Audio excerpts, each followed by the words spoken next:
We will continue with Mark Butler. Mark is a writer, academic, and curator. He's a research associate at the Institute for Art and Media of the University of Potsdam and coordinator of its Digital Games Research Center. The focus of his research are game cultures and digital media, and he has published a great number of papers and books on these topics. The most recent is his Das Spiel mit sich, where he discusses the popular techniques of the self at the beginning of the 21st century. He recently co-curated the exhibition Zwindel der Wirklichkeit at the Academy of Arts in Berlin. The title of Mark's talk is Playing with Numbers, Self-Quantification as a Playful Technology of the Self. Thank you very much, Daphne. Yeah, is this on? Okay, wonderful. And my slides are up. Thank you for the kind introduction and for the invitation to be here. I'm very happy to be among such illustrious company. In the following presentation, I want to look at self-quantification as a technology of the self, a term coined by the late Michel Foucault to refer to media techniques through which people create, shape, and transform themselves, which he characterized as practices that allowed people to turn their life into a work of art that carries a specific aesthetic value. For ancient Greece, Foucault reconstructed the care of oneself, which Jennifer already talked about, as the leading axiom of these practices. And this took precedence over self-knowledge. That's what most people think of when they think of, ancient Greek ethics. It's Socrates saying that you should know oneself, but more important than knowing oneself was taking care of oneself, to which self-knowledge was subsumed. The three areas in which the free men of the polis were to care for themselves was with respect to their diets, in the management of their households, and in the relationship to their passions. To do this, they partook in different exercises, both physical and mental, and documented their self-observations in personal notebooks and exchanged their thoughts on these observations with others. The stated goal was to live a life of moderation and prudence, ruled by the logos, a term roughly translatable as reason. Researchers who have picked up on Foucault's concept and developed it further have reconstructed the work on oneself as the organizing principle of modernity, which has been unfolding since roughly the 16th century. This paradigm primarily involves the imperative to devise oneself as an individual in a relationship that is fundamentally economic. The ideal of individuals who orient themselves through instrumental and rational calculation, thereby freeing themselves from the bondage of nature, was first developed in the Renaissance among the social elite and then spread among the masses in the course of modernity. This ideal encompassed the intentional development of the individual as a form of self-discipline and brought with it a greatly increased responsibility for oneself. Modern individuality can be characterized as a mandate to relate to oneself, within which values such as rationality and autonomy, but also identity and authenticity prevail. Thus, a veritable career of the self has unfolded since then, especially over the last 200 years, with notions of self-discovery, self-realization, self-development, self-fulfillment, self-management, self-employment, self-improvement, and the US myth of the self-made man becoming more and more important. In my research, I've studied a third modality in which technologies of the self present themselves that I see in different fields of contemporary life. Aesthetic practices that I've suggested grasping with the formula, playing with oneself. There is a plethora of diagnoses that all speak of a qualitative change in the relationship to oneself, placing an epochal cut around 1970 and condensing in terms such as second, reflexive, late, and post-modernity. I personally prefer talking about advanced modernity to not carry over the baggage from these other terms, but it goes in the same direction. These diagnoses point to a shift away from central modern values like identity and authenticity to performance and transformation, away from self-discovery to self-invention. Thus, parallel to the diffusion of digital media and the rise of the neoliberal dispositive, a conjecture in the use of terms such as flexible and multiple self, as well as self-design and the performance of oneself has occurred, paralleled by notions of self-marketing and self-enhancement. The contemporary practices that have led to these diagnoses are everywhere, and I talk about them in the book. Daphne mentioned the German title, Das Spiel mit sich, is literally playing with oneself. The rise of body modification and cosmetic surgery on the one hand that is now being joined by the growing market for cosmetic neurology and lifestyle pharmacology, as people call it, or the use of multiple medial channels by celebrities and the masses alike for the spectacular staging of themselves in the neoliberal attention economy. In myriad situations, a contemporary subjectivity can be discerned that lives and presents its life as an aesthetic project. And from this perspective, human life is seen and lived as something to be shaped and refined in the mode of as if, and as I argue, this is a fundamentally playful state of existence. So now we're getting, to the topic of self-quantification. That was sort of my run-up, the framing of my talk. And my argument is that self-quantification is somewhere located in the overlap of these three fields: the care of the self, working on the self, and playing with the self.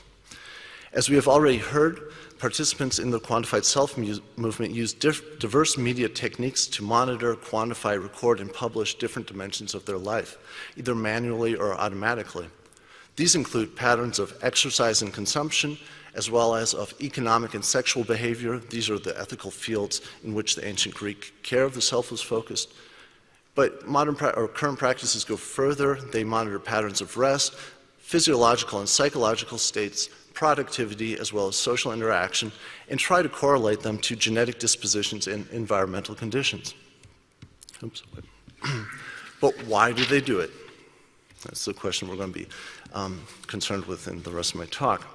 Wired magazine editor Gary Wolfe, one of the two people who coined the term self-quantification, compares self-quantifying tools to a mirror in a TED Talk he gave in 2010, and formulates the goals of this personal data gathering as self-discovery and self-awareness geared at improving one's wellness, productivity, and happiness. And he presents the numeric relationship to oneself as a medium for learning, reflection, and enhancement. In so doing, he puts this in the genealogy of the antique care of the self. But I propose that in many cases, the driving ethos of self-quantifiers is a playful one, just as it is in the use of many other enhancement technologies. The rhetoric of striving for authentic self-knowledge and the idea that personal data collection tools capture the individual self transparently and objectively, as is transported in Wolfe's characterization of them as mirrors, or in the marketing of Apple's Health app, which is a standard feature of iOS 8 and is on all phones nowadays, or all Apple phones in any case. This presentation of self-quantification is quite misleading, because it presents it as this transparent and objective process, which it isn't. Rather, if one follows Foucault, the self doesn't exist as an object to be recorded. Instead, it is something that always needs to be performatively produced. Self-quantification is, like all technologies of the self, not so much about self-discovery, there's nothing to be discovered, as about self-invention, if you will, or self-simulation, a data-driven illusion. And the notion of authentic identity and self-discovery is actually bound up with structures of dominion, which one can, connect to disciplinary society of the 19th century. I'm not going to go into that in my talk, but maybe that's something we can talk about later. Whereas many self-quantifiers state the improvement of daily functioning as their explicit goal, they also often voice a highly experimental approach towards their bodies, minds, and quantification methods. As I argue, fundamentally playful attitude. Many practitioners report that an initial curiosity led them to take up self-quantifying methods, and that they then became more and more enthralled with the data. Or as Wolfe puts it, they begin because they are curious, and then they continue because they believe their numbers hold secrets that they can't afford to ignore, including answers to questions they have not yet thought to ask. The published reports describe people who not only meticulously record diverse parameters of their life, but who also conduct innovative, self-designed experiments on themselves and who creatively interpret the data. Thus, when looking at what self-quantifiers do, you run across people who test whether they can perform better on mental tests if they add butter to their morning espresso, whether the psychostimulant Adderall helps them achieve a state of flow, or who come to the conclusion that they are more rested if they stand on one leg for a while before going to sleep the night before. When the first conference on self-quantifying was held in 2011, many participants were writing their own software, building their own hardware, and developing their own testing methods at home. And this is an even older example that I found online. And this stuff has been going on before there was a name for it, and this is a very early prototype. And this is the kind of stuff people were doing when the first conference was put on. The movement was infused with a do-it-yourself ethos from the beginning, like the punk, body modification, or hacker subcultures, that is still alive in approaches like Vitellino, an open do-it-yourself hardware platform for physiological data acquisition. This is where the designation body hacking fits in, an alternative name for the subculture of self-quantification, which was used alongside the other term from the beginning. Similar to body modification, or body play, as the body modification subculture is also called, self-quantifiers have reappropriated many existing medical technologies, techniques, and sources for their personal experiments, and developed their own solutions to quantify themselves and process already existing data long before major companies ever brought any products or services to market. A telling example for my argument is the best-selling book by the vocal self-quantification practitioner Tim Ferriss, The 4-Hour Body, which Wired magazine editor Kevin Kelly, who coined the term self-quantification with Gary Wolfe, has called, I quote, a cookbook of minimalist methods for rapid body transformation and a practical crash course in how to reinvent yourself. In the book, which has gained quite a following in Silicon Valley, Ferriss gives accounts of hundreds of body hacks that he has performed on himself and that he claims will allow people to lose weight without exercise, maintain peak performance on 2 hours of sleep, and to have a 15-minute orgasm. Whereas the care of the self in Greek antiquity strove for a measured life, with mankind as the measure of all things, the contemporary play with the self is tuning and tweaking the measuring stick. And the enhancement that people like Ferriss and his followers are striving for is not the rational optimization sought for in the modern paradigm of working on oneself. Rather, it is the transgressive transformation of play that acknowledges no given boundaries and strives for a fantastic ideal of the self. The logic of striving beyond oneself is tied into a competitive dynamic that stems from publishing one's data online and comparing it with others. This is, Jennifer mentioned it, a New York Times reporter who studied the movement put it nicely. He said, there's a competitive element about it. Everyone behaves differently when they're on stage versus when they're off stage. You want to put your best foot forward. And that's what sharing your data with a few other people does for you. Thus, in summary, we can characterize self-quantification as playful in multiple dimensions. It maps onto the framework that the play theoretician Roger Caillois developed quite nicely. First of all, the stance that accompanies games of chance, what Caillois calls aléa, can be found in the infatuation of self-quantifiers with pattern recognition and their attempts to enhance their contingent existence by gaming their somatic self. Like roulette players trying to discern the secret numeric relationships of the game and develop a strategy to exploit it, self-quantifiers creatively read relationships into their personal data set that don't necessarily have to be there. Secondly, self-quantification is pursued in a fundamentally competitive context. Even before gamification is attempted, competition, what Caillois calls agon, exists in the simple act of quantifying activities and posting this data online. And thirdly, when one isn't competing with others, one is competing with past measurements of oneself in a type of play that Caillois calls ludos, interacting with a challenging rule system that can also be done solitarily. These are the two dimensions of play, challenge and competition, that gamification tries to capitalize on. And it leaves out the other dimensions, and that's why I think gamified applications tend to be rather thin. The other dimensions are what follows. Fourth of all, the projection of an ideal self in the medium of the quantified data body can be viewed as a form of mimicry, Caillois' category of play that revolves around masquerade, illusion, and simulation. In a cybernetic feedback loop, self-quantifiers are constantly comparing their actual as-is state with a targeted as-if state. And fifth of all, the ensemble of continuous feedback loops that self-quantification offer can be quite exhilarating, thus falling under Kellogg's category of E-links, play forms that revolve around inebriation and rush. It has been neurophysiologically established that both the rich audiovisual feedback of gamified self-quantification apps, that which Jennifer has accurately called juicy feedback, and the loop of attention that social media offer can lead to a dopamine flow and a state of inebriation. And 6 of all this is Kellogg's last dimension.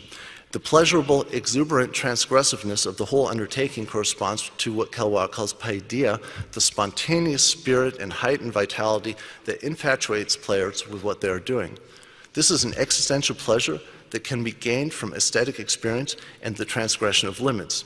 Paideia is the indispensable motor of all play and games. If it's not fun, as in the case with many allegedly gamified applications, the characterization as play is a misnomer, I would argue. Furthermore, self-quantification can also be characterized as playful insofar as it involves the investment of wishful fantasies in diverse media: numbers, algorithms, visualizations, and acoustic feedback. This investment of internal fantasies in external media is not only a fundamental characteristic of play, but also of fetishism, according to the psychoanalytic play theory in the tradition of D.W. Winnicott. In the case of self-quantification, the striving for knowledge, mastery, and optimization seems to be key at first glance. And it is correct that the medial ensemble used for self-quantification is saturated with phantasms of control through measurement.